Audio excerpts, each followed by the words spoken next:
Escuela Bíblica a la luz de la palabra, escudriñando las Escrituras. Oh, cantadmelas otra vez, bellas palabras de vida. Hallo en ellas mi gozo y luz, bellas palabras de vida.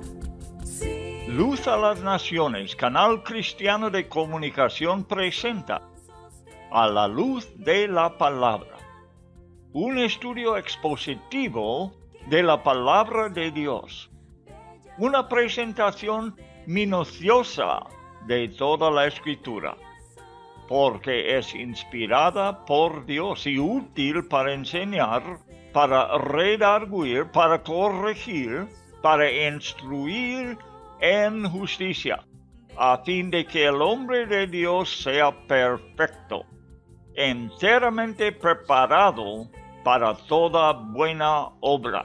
Palabras de vida, bondadoso te salva y al cielo te llama.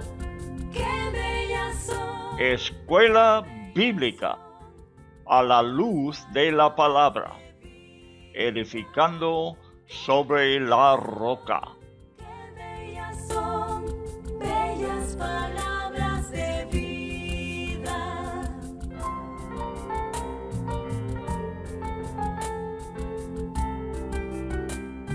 Libro del profeta Jeremías, por Loel Bruckner. El profeta de un Dios entristecido.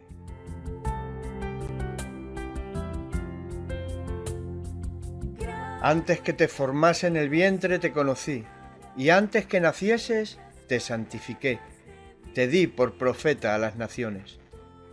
Libro de Jeremías, capítulo 1, verso 5. Bellas palabras de vida, sí, de luz y vida, son sostén y guía. Qué bellas son, qué bellas son. El diablo no puede crear, aunque tiene poderes sobrenaturales. Pero siempre he creído que el reino de las tinieblas tiene una tecnología muy avanzada. Debes estudiar las obras producidas por el falso profeta en Apocalipsis. También es un hombre y hace un compromiso con la población de la tierra. Y estoy hablando de Apocalipsis 13, desde versículo 11 hasta 15, y contiene estas palabras que voy a leer. Mandando a los moradores de la tierra que le hagan imagen a la bestia, que tiene la herida de espada y vivió, y se le permitió infundir aliento a la imagen de la bestia para que la imagen hablase y hiciese matar a todo el que no la adorase. Ese ídolo que quiere el falso profeta, recuerda, este es un ser humano que aparecerá junto con el anticristo, otro ser humano, y quiere un ídolo que será muy sofisticado. Mire cómo dice que él manda a los moradores de la tierra que lo hagan. Ellos tienen la posibilidad de hacerlo. ¿Sabes tú de los hologramas? Yo lo estuve estudiando ayer en el internet. Son cosas increíbles. Se forman en el aire. Imágenes, no en una pantalla. No en la pared, se forman en el mismo aire y son de 3 dimensiones, son de color, muy sofisticados. Las compañías lo usan para promoción, ¿verdad? Y las falsas religiones lo usan para hacer a la gente asombrarse por lo que pueden hacer con esas imágenes. Bueno, ¿Será algo así en los últimos tiempos, cuando existe el falso profeta que manda otra vez a los moradores de la tierra que le hagan imagen a la bestia? Y bueno, estas imágenes hablan. Estas imágenes son como si fuera una persona en frente de uno, muy sofisticado. Y lo tenemos imágenes así virtuales en ordenador, ¿verdad? Que también parecen que son personas. Y ayer, al estudiar estas cosas, son realidades hoy en día. ¿Serán hologramas, digo yo? Esta imagen de la bestia, no sé. Quizás es algo todavía superior, más sobrenatural. Pero el diseñador, el falso profeta, será destruido por la palabra de Dios. El Rey de Reyes y Señor de Señores, ambos él. Y el Anticristo, que en Apocalipsis se llama la bestia. Los dos perecerán, porque no hay comparar la tecnología, ni el poder de Satanás con el poder de Dios. Como he dicho, Él es Rey de Reyes y Señor de Señores, y el cristiano no tiene que temer cómo va a terminar las cosas, aunque nos espantan muchas cosas hoy en día. Lo que me espanta a mí más que todo es la mentalidad del ciudadano moderno. Hombre, he dicho en otro programa que estuve escuchando una conversación, una entrevista entre un hombre y su visitante que vino al programa para comentar. Y los dos se pusieron de acuerdo que el mundo va en una dirección que les está llevando a la locura. A la locura. Examínalo y verás que no hay sentido común, que todo lo que Dios había establecido en su creación para su propósito se está totalmente un desorden, que no se sabe si puede llamar a una mujer mujer. Escuché una jueza, una candidata para el Corte Supremo, cuando fue preguntado, ¿puedes decirme lo que es una madre?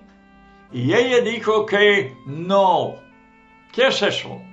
No se puede definir si una cosa es masculino o femenina. Qué terribles días en que estamos viviendo.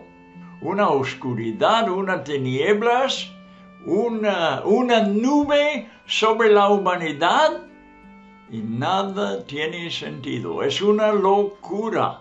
A esa dirección va la gente hoy en día. Pero al mismo tiempo hay tantas demostraciones del poder de Dios, el poder sin igual de Dios, que humillan al hombre, pero el incrédulo los llama fuerzas de la naturaleza. Las tormentas, por ejemplo, los tsunamis. Y el ciudadano camina en dirección opuesta a Dios, en su embrutecido e ignorante orgullo. Las obras del hombre son humilladas por la realidad viviente del Señor. Las imágenes del ser humano son falsas, no tienen aliento, son vanas, llenas de errores y perecerán. Todos somos testigos de la naturaleza perecedero y temporal de todo lo que hace la humanidad. Simplemente se desgasta, se rompe o queda obsoleto. Buenas tardes, amigos. Bueno, vamos a entrar en la palabra de Dios. Estamos examinando un poco la mentalidad del mundo hoy en día. Yo no sé de otro periodo en la historia que es como el día de hoy. Cuando, como he dicho, que no se puede decir si una persona es hombre o si es mujer. No se puede definir. Bien, no se sabe. En el mundo algo muy triste está pasando y está actualizado. Estoy hablando de cosas actuales que se permitan ahora en los deportes. En los deportes de las mujeres, por ejemplo, lo de nadar. Están entrando personas que se dicen mujeres, quieren ser mujeres, pero están con el físico todavía masculino, con su superioridad de poder, por ejemplo, levantar pesos o lo que sea. Tienen una fuerza física superior. ¿Tú puedes negarlo? Que la mujer, pero están entrando en los deportes de las mujeres y claro, ganan. Y las pobres mujeres que han entrenado toda la vida, pierden. A hombres que piensan que son mujeres y se desnudan enfrente de ellos en sus cámaras de vestimiento. Hombre, ¿dónde está el sentido común hoy en día? Estamos yendo hacia la locura. Pero bueno, vamos a un tema mejor, porque nosotros estamos en la palabra de Dios. No encontramos tales cosas en esta palabra. Esta es una palabra de perfecta sabiduría. Y bienvenidos a otro estudio de las Sagradas Escrituras y como el consejo que hice la última vez. Al empezar a estudiarlas otra vez ahora, vamos a preparar nuestros corazones. ¿Preparar por qué? Por varias cosas que voy a mencionar. Pero lo que vamos a hacer es pedir de Dios que nos enseñe. Porque Él es la única fuente de entendimiento para la Biblia. En general, en cuanto de toda la Biblia. Y por lo que específicamente vamos a estudiar en este momento, si el Señor nos ayuda, no vamos a aprovechar nada. La Biblia se entiende en una esfera diferente, totalmente diferente que la de la esfera del mundo. La Biblia es única. Número 1, es incomparable. No es posible aprender de los estudios humanos haciendo comparaciones con otras obras, comparando la Biblia y que alguien nos enseñe o que un libro nos enseñe cómo vamos a aprovechar de las Escrituras. No, porque no existe. La Biblia es única y no hay un libro con que compararlo. 2. No puede ser entendida por inteligencia humana. Es designada para el corazón, sobre la mente. Es designada para la fe, sobre el entendimiento.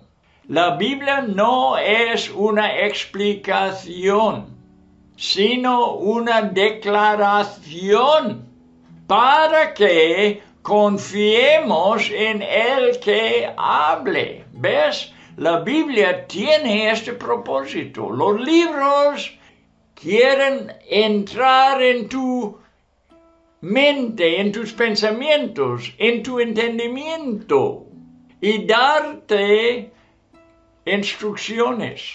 La Biblia no es básicamente para la mente, es para tu corazón. Y no le explica a Dios muchas cosas que dice, porque no quiere precisamente el entendimiento, sino nuestra confianza. Entonces yo debo decir, y lo digo muchas veces, al leer la Biblia, Dios, hay cosas aquí que no entiendo, no lo puedo comprender. pero como tú lo has dicho, y como yo confío en ti, yo creo lo que me has dicho. ¿Ves? La Biblia es así. La Biblia es así. Habla a tu corazón. Bien, no puede ser entendido por la inteligencia humana. 3. Es inspirada divinamente. No, el autor no es el hombre. Sea por el Espíritu Santo. Y tiene principios celestiales encima de los principios humanos. Están encima de cualquier principio humano. Isaías 55 dice, mis caminos no son vuestros caminos y mis pensamientos no son vuestros. Bueno, al entrar en la palabra de Dios, en eso entramos. En caminos que no son nuestros, caminos de Dios. Para cambiar nuestra manera de ver las cosas, para cambiar nuestra mentalidad. Para eso es. Y es principalmente entonces para que confiemos en Dios. ¿Y cómo lo podemos expresar esto de otra manera? Así. La Biblia es escrito para que tengamos fe. Confiar en Dios, fe, la misma cosa. La misma cosa. Y como he dicho, vamos así entrando en la confianza en Dios. No entiendo esto, no lo puedo comprender, pero como tú eres el autor, lo creo. Esta es la actitud que el cristiano debe tener al meterse aún hoy en este estudio. Vamos a entrar con este pensamiento. El último, cuarta parte que quiero compartir en el momento es que la Biblia nos guarda de la mentalidad del mundo, que es una mentalidad que lleva a la locura. Ya lo he dicho. No lo voy a repetir otra vez. Ya hemos comentado suficiente sobre la locura de nuestros días. Bien, entonces vamos a abrir la Biblia hoy, para el estudio de hoy, al capítulo 10 de Jeremías. Y llegamos al versículo 16 y dice, no es así la porción de Jacob. Habla de vanidad. Antes, vamos a empezar en 14 para verlo, lo que dice anteriormente. Todo hombre se embrutece, dice, y le falta ciencia o entendimiento. Se avergüenza de su ídolo todo fundidor, porque mentiroso es su obra de fundición, no hay espíritu en ella. Vanidad son, obra vana, al tiempo de su castigo perecerán. Ahora, viendo lo que había dicho de lo que hace el hombre, y al principio del programa hablamos de una imagen que hace el hombre. Es un ídolo, que la gente son instruidos a adorar, un ídolo que aparecerá en los últimos tiempos y será obligatorio adorarle. Por eso es un ídolo hecho de los hombres, los moradores de la tierra, dice.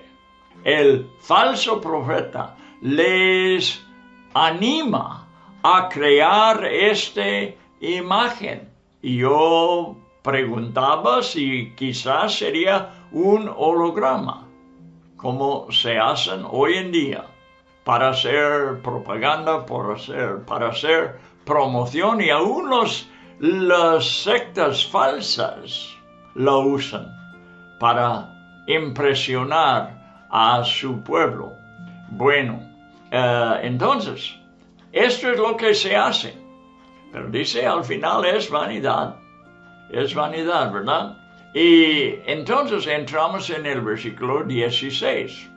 Donde dice, no es así la porción de Jacob. O sea, el camino del mundo no es el camino del pueblo de Dios. No es así la porción de Jacob. Y debo decir, no es así el camino o la porción de la iglesia.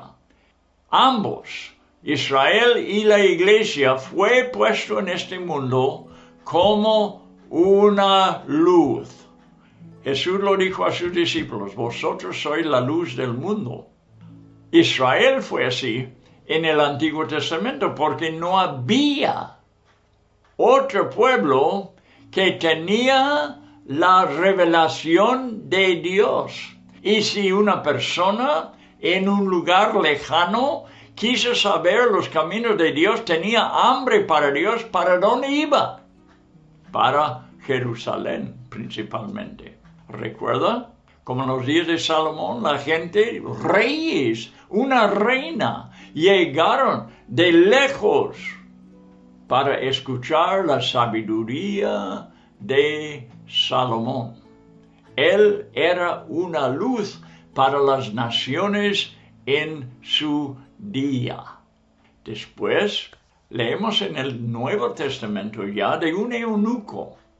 Era de Etiopía y fue a Jerusalén. ¿Por qué fue a Jerusalén? Bueno, fue a una fiesta de los judíos. ¿Pero qué está haciendo un etíope en Jerusalén? Él no es de esa religión, sí era, porque se hizo así un judío en cuanto de su religión. No, claro que no podía cambiar su naturaleza, él era lo que era. Pero se hizo creyente en la religión de los judíos porque veía allí algo de Dios. Y él tenía un hambre para Dios. ¿A dónde fue? A Jerusalén. Y en verdad, aunque allí en el Antiguo Testamento era el único lugar donde podría ir un extranjero para saber de las cosas de Dios, en el Nuevo Testamento las cosas cambiaron. Y por eso un ángel manda a Felipe encontrarse con esta etíope para enseñarle, para darle luz sobre lo que estaba leyendo en las Escrituras. Y tú sabes quizá la historia, está en los Hechos capítulo 8. O sea, que Israel, estoy ilustrando cómo Israel fue una luz y ahora en el Nuevo Testamento el Evangelio. Y las personas que habían creído el Evangelio y habían recibido el poder del Espíritu Santo, ya ellos eran la luz. No es así la porción de Jacob. No solamente Israel, sino también la iglesia tienen un testimonio que declarar que es absolutamente diferente. Somos bautizados en la realidad espiritual, la cual supera todo lo que describe Jeremías en los versículos 14 y 15. Todo hombre se embrutece, dice, y le falta conocimiento verdadero. Israel es su heredad y la iglesia unida es una novia. Él es nuestra porción. No es así la porción de Jacob porque Dios es su porción. En Génesis capítulo 15, versículo 1, se reveló Dios como la porción de Abraham. Yo soy tu escudo, dijo Dios a Abraham. Aunque el resto de la frase no está traducido literalmente del hebreo en la Biblia de las Américas y en la Reina Valera de 60. En la Biblia textual tú puedes leer correctamente y literalmente traducido: yo mismo soy tu escudo y gran galardón. Génesis 15:1, literalmente traducido del hebreo. Yo mismo soy tu escudo. En la Biblia de las Américas, en la Reina Valera, dice, tu galardón será grande. No, sí, es cierto también. Pero es que el galardón es Dios mismo. Dios no dio a su pueblo nada aparte de sí mismo. No es algo otorgado por Dios en la cual gloriamos, sino en Dios mismo. Dios el Hijo es nuestra porción. Primero de Juan 5, 11 y 12, escucha. Dios nos ha dado vida eterna, y esta vida está en su Hijo.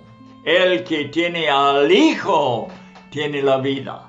El que no tiene al Hijo de Dios no tiene la vida. ¿Ves? La porción es Cristo mismo. No es algo que viene de Dios, que viene de Cristo, sino que es Él mismo. Él es nuestra porción. Qué tremendo es eso. A veces pensamos de la salvación como algo aparte de la persona de Cristo, ¿verdad? Dios te va a regalar la salvación. Y pensamos en un regalo, ¿verdad? Bien adornado. No. La salvación es una persona. Es Cristo mismo. El que tiene el Hijo tiene la vida eterna. El que no tiene el Hijo de Dios no tiene la vida. La vida está en Cristo. Él es nuestra porción. Por eso no es así la porción de Jacob ni de la iglesia, lo que está descubriendo en versículos 14 y 15. Porque la porción es lo que sigue diciendo aquí. Él es el hacedor de todo. E Israel es la vara de su heredad. Jehová de los ejércitos es su nombre. El mismo Dios es la porción. Nos ha dado también otro consolador. Otro en griego significa otro del mismo, o sea, otro como Jesús. Está con nosotros en este momento, aquí en la tierra, el Espíritu Santo, otro consolador. Otro como quien, como Cristo, como Jesús. Es nuestra porción, el Espíritu Santo, la tercera persona de la deidad. No puede haber otra porción mejor. Otra vez, Jeremías menciona su nombre, es decir, su carácter. Recuerda eso siempre, que cuando habla del nombre de Dios, está hablando de la personalidad de Dios, el carácter de Dios. Recuérdalo, no te equivocas con esa cosa. Con el nombre, no es para pronunciar un nombre. Este explica quién es Dios. Su nombre es lo que Él es la porción. No puede haber otra porción mejor. Cuando Jeremías menciona su nombre, está hablando de su carácter con sus atributos. El Señor de los ejércitos muchas veces dice, este es su nombre. ¿Qué quiere decir? Que Él es un Dios que tiene ejércitos, una fuerza imparable por la cual Él lleva a cabo sus propósitos y conduce y defiende a su pueblo, como dice el versículo 16. Porque Él es el hacedor de todo e Israel es la vara de su heredad. Jehová de los ejércitos es su nombre, es su carácter, es lo que es.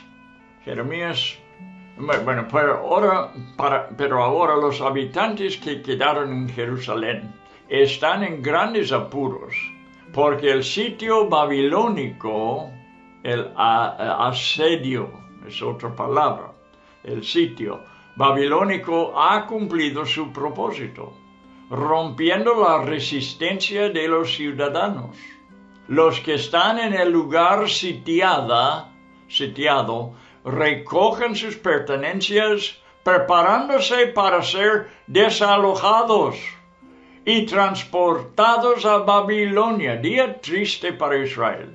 Abandonan su tierra prometida e Israel cesa de ser una nación independiente. Te digo, una tristeza en cantidad. Lo que está pasando cuando estamos aquí leyendo, lo que estamos aquí leyendo en Israel. 17 dice, recoge de las tierras tus mercaderías, la que moras en lugar fortificado. Se va a perder la tierra que Dios dio a Abraham, Isaac y Jacob y sus descendientes. La tierra prometida ya no es de ellos.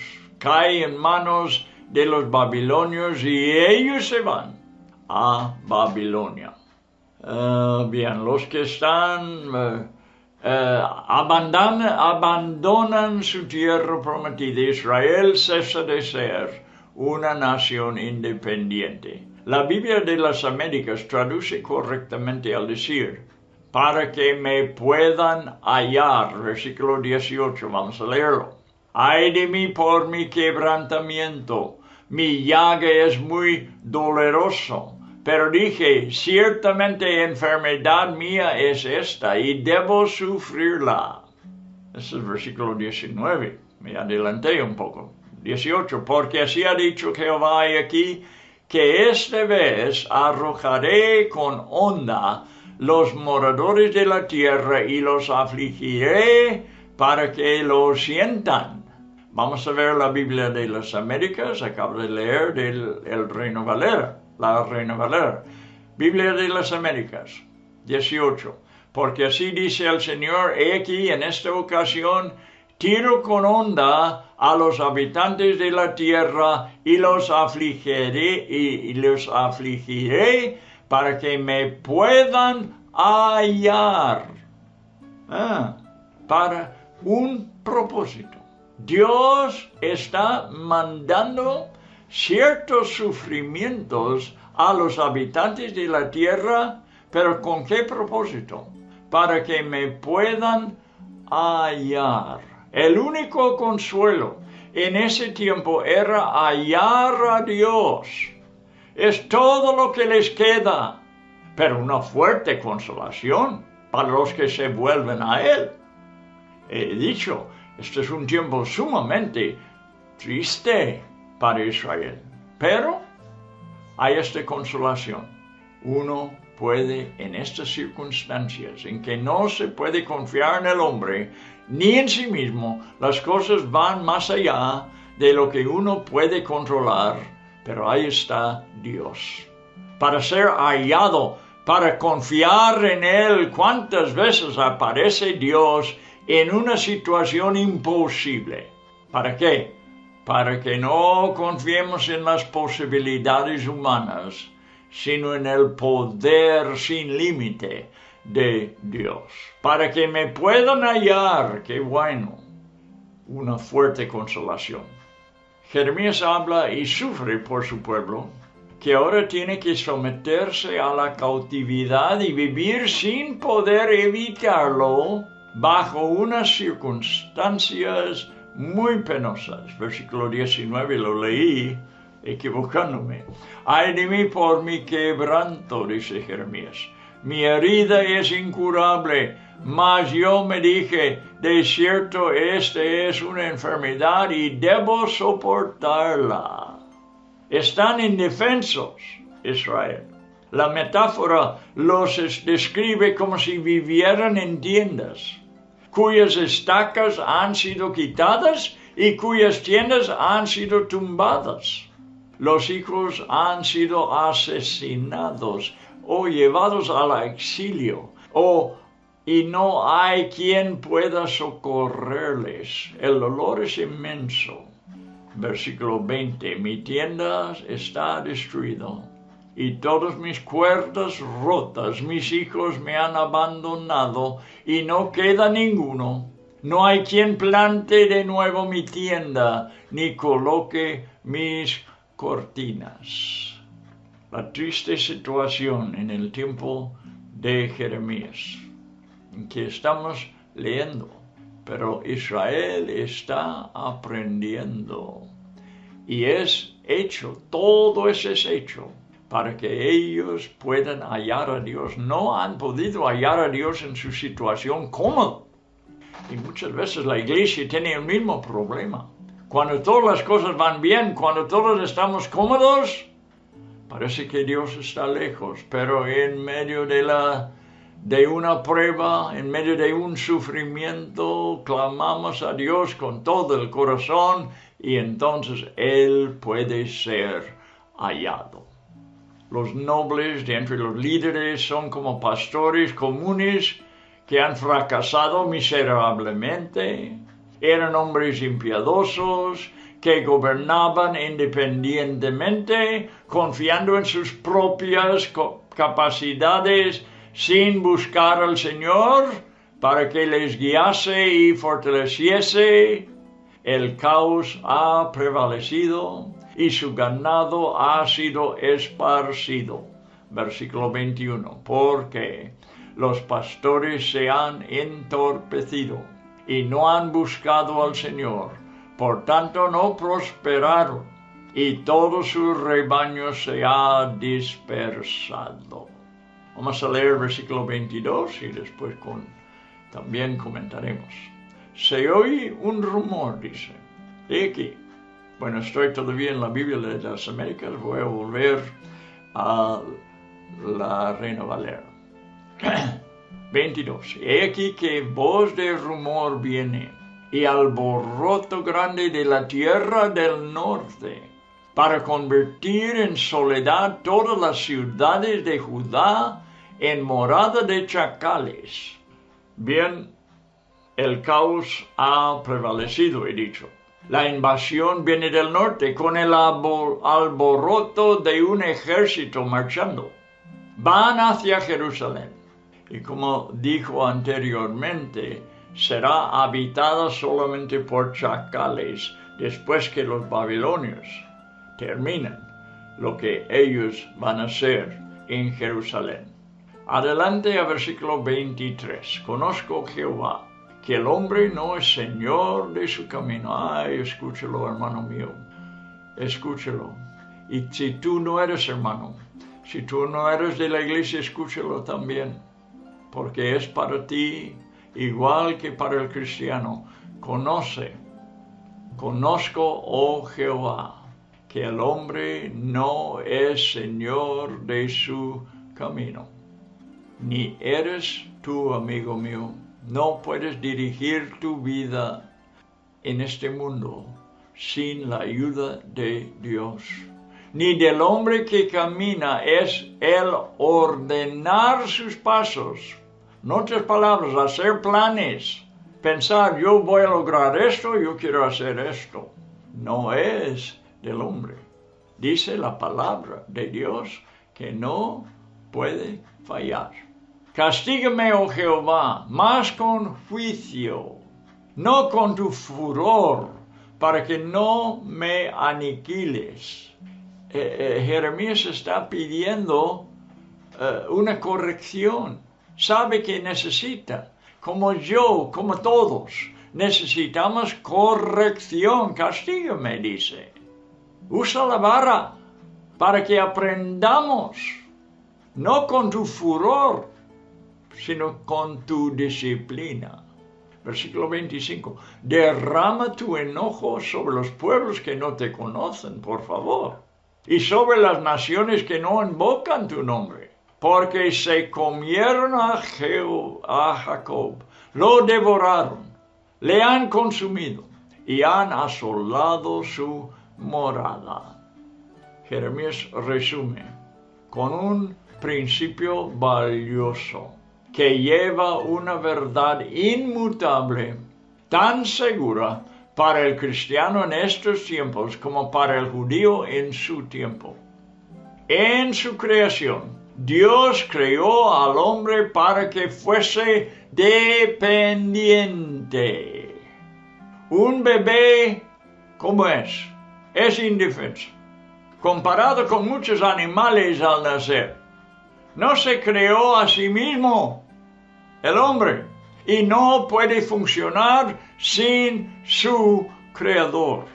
Sus pasos tienen que ser ordenados por el Señor. No hay excepción. Está en la ley de su creación. Y solamente conoceremos su verdadero significado y propósito en nuestras vidas si nos conformamos a ella. La persona que viene a Cristo en el día de hoy, en el día del Evangelio, tiene que reconocerle como Señor, el que confiese con su boca el Señor. Vuelve a depender de Cristo, de Dios con su vida. Deja su independencia el hombre para recibir a Cristo. Baja del trono de su vida para que Cristo suba. Este es el cristianismo. Este es el camino del Evangelio. Conozco, Jehová, que el hombre no es señor de su camino. No puede ser. Es un fracaso. Porque aunque amontona las riquezas y se prepara en una escuela de lo que sea, su vida termina siendo un fracaso porque no llega a cumplir la voluntad de Dios.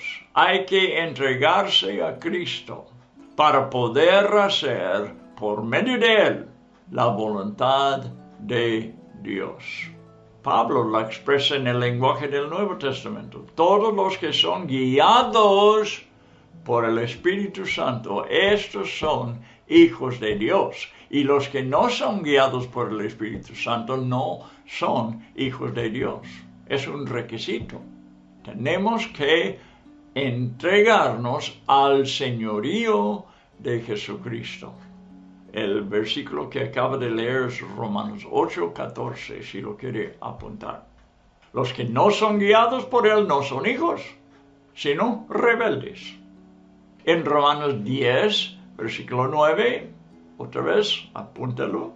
El apóstol insiste en que para que tú seas salvado, tienes que confesar con tu boca que Jesús es el Señor.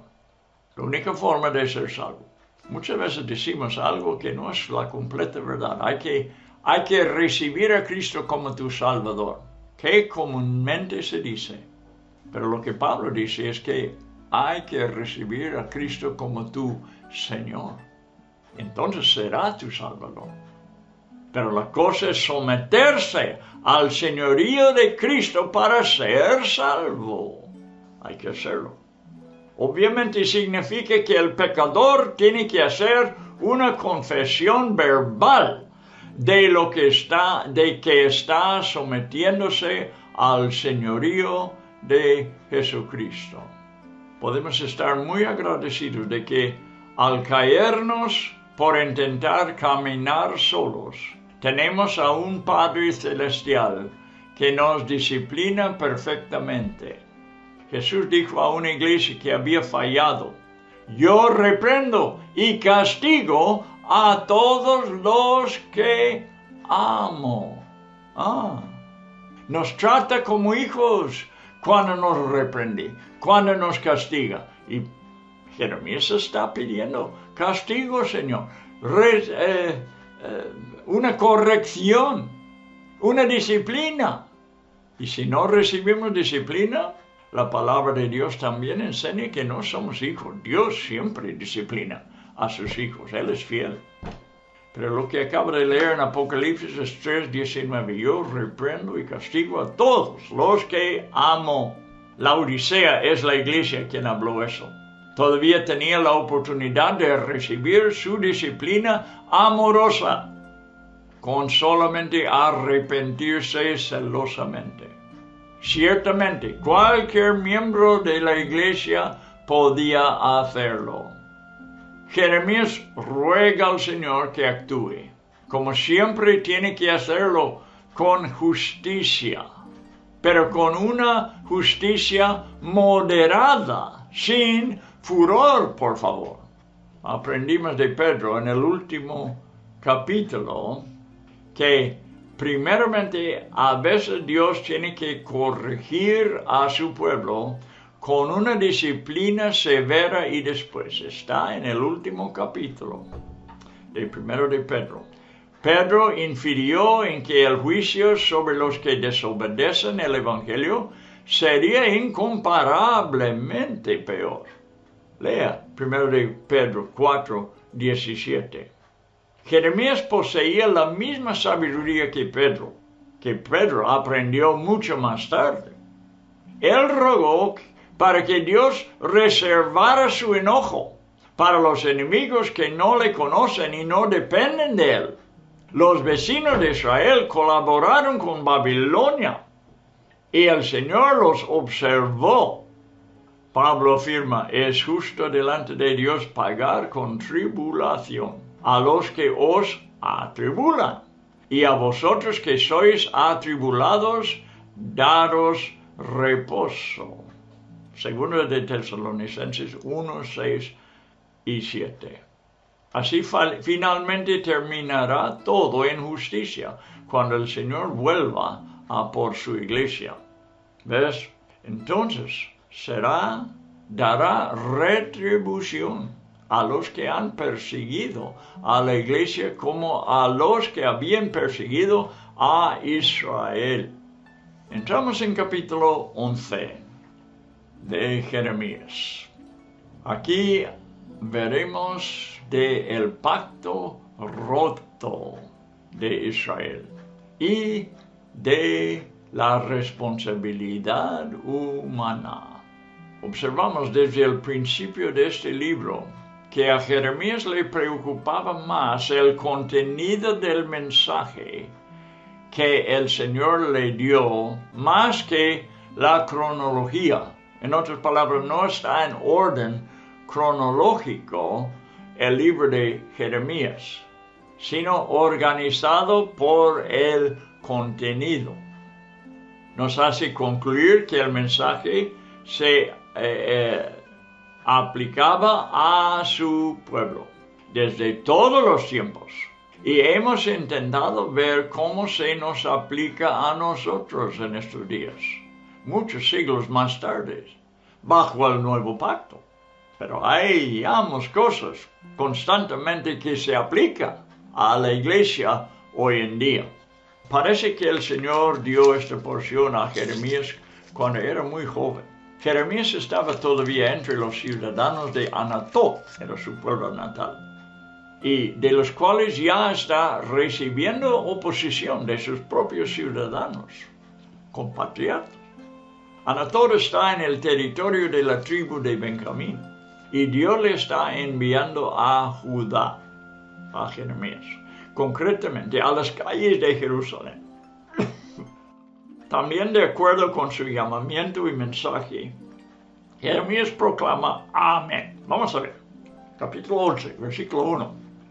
Palabra que vino de Jehová a Jeremías diciendo, oíd las palabras de este pacto y hablad a todo varón de Judá y a todo morador de Jerusalén. Y le dirás tú, así dijo Jehová, Dios de Israel, maldito el varón que no obedeciere las palabras de este pacto, el cual mandé a vuestros padres el día que los saqué de la tierra de Egipto, del horno de hierro, diciéndoles, oíd mi voz y cumplid mis palabras, conforme a todo lo que os mando, y me seréis por pueblo, y yo seré a vosotros por Dios, para que confirme el juramento que hice a vuestros padres, que les daría la tierra que fluye leche y miel, como en este día. Y respondí y dije, ahora, amén, oh Jehová, lo dice Jeremías. Y Jehová me dijo, pregona todas estas palabras en las ciudades de Judá y en las calles de Jerusalén, diciendo, oíd las palabras de este pacto y ponedlas por obra.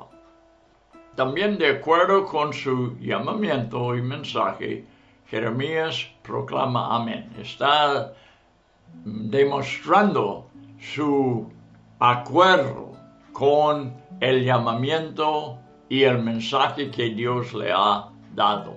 Su llamamiento como profeta, el mensaje particular que Dios le está dando ahora. El mensaje tiene que ver con el pacto que Dios había establecido con su pueblo en el monte Sinaí, el cual dijeron ellos que obedecerían. Véalo en Éxodo 24:3. Precisamente en aquellos días el libro de la ley fue redescubierto mientras reparaban el templo, y el buen rey Josías lo hizo público. El rey manifestó un profundo remordimiento e intentó dirigir a su pueblo al arrepentimiento. Todo su corazón destruyó la idolatría, incluso la practicada en los lugares altos. También restauró el templo y celebró de nuevo la Pascua, aunque parece que el pueblo no le siguió con todo su corazón. Bueno, continuaremos con el capítulo 11 en el siguiente programa, ¿verdad? Pero estamos viendo varias cosas que es igual para la iglesia como fue para Israel.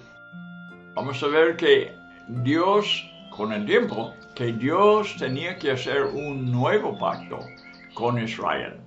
Bueno, esto está en el futuro. Pero por lo pronto, vamos a estar meditando en la palabra de Dios. Si quieres repasar cuando menos los versículos que hemos visto ahora en este estudio, muy bueno te será para tu vida, para que puedas meditar en estas cosas y ver las realidades de los principios, en los principios que tenemos para nosotros hoy. Los principios del Antiguo Testamento son los principios del Nuevo Testamento, porque Dios es quien da los principios y no cambia.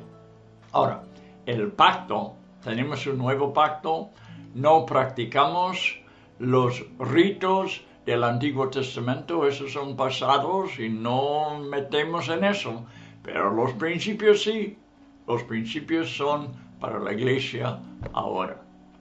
Y que Dios te bendiga mucho por escuchar su palabra. Espero que sea cada vez de un beneficio en tu vida, que hay algo en estos estudios que llega a tu corazón y para que con ellos puedan crecer en las cosas de Dios y ser alimentado y edificado. Que Dios te bendiga mucho.